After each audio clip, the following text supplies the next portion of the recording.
So Callum, I didn't realise that the camera went off halfway through what I was doing there. So continuing on where I was setting the last point of the circle. So there you go. We have the waypoint 4, which is where the circle starts. It goes via point 1, which was the midpoint, and it's now end point 1, which is the end point. It's that simple. You just point it to the places. I can now, if I had to do a straight, I could then do a straight move and save the point. But the most important thing is when it gets to the point where the welding ends, is back into the screen where Lorch are programmed. Make sure you put the welding stop. If you don't, that's what you'll do to your table. When I forgot yesterday.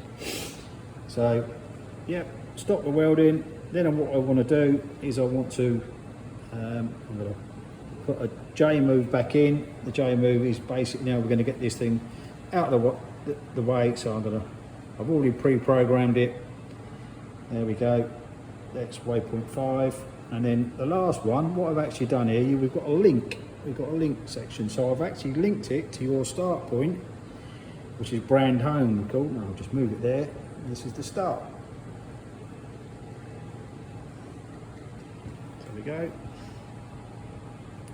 So that's where every cycle would start and stop. Now, to start the sequence, obviously an operator doesn't get access to this screen. Once it's done and loaded, I mean, I can do that now. I've added this command here. I know, so after it's at home, the first thing that would happen, there is a structure here.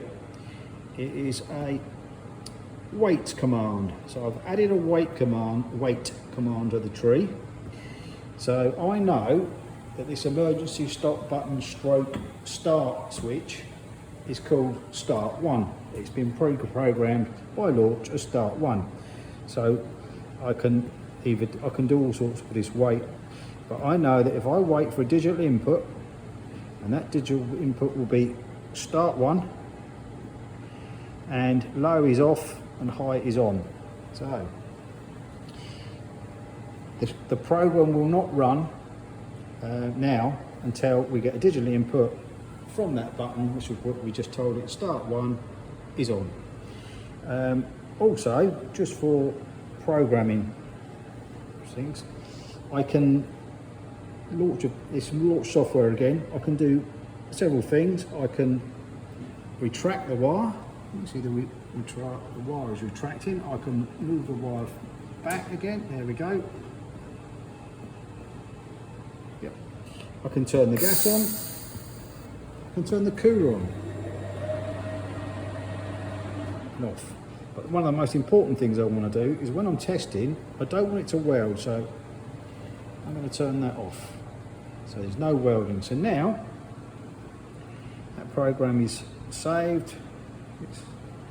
And if we went into the operating screen, which we can do, we could exit this one and we can just run the program, which means we just have to load the program.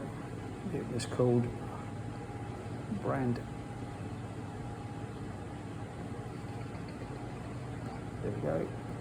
So this is all your operator would get.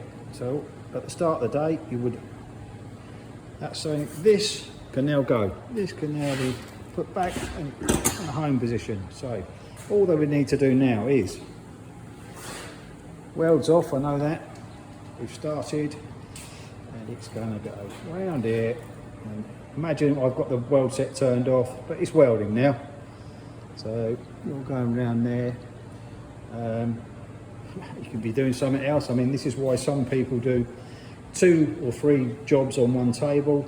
You could have another jig here, which is being load ready for when this one's finished. We could put two programs in the controller, or we can actually add 2 start switches. So when this side's finished, they go over here and they start this side. So this one's nearly come to an end now. I mean, I could have 10 of these on here if I wanted to, 20, whatever I can fit on the table, we can weld. So that's the basic programming done. There you go. So your operator would now unload the jig, put a new component in or components, back to here, hit the button, and it will start again. Simple as that. I'm going to end this one, and then I'm going to start another video, and I'm going to show you how easy it would be to weld your bollards that I see you keep having. So back to you in a minute.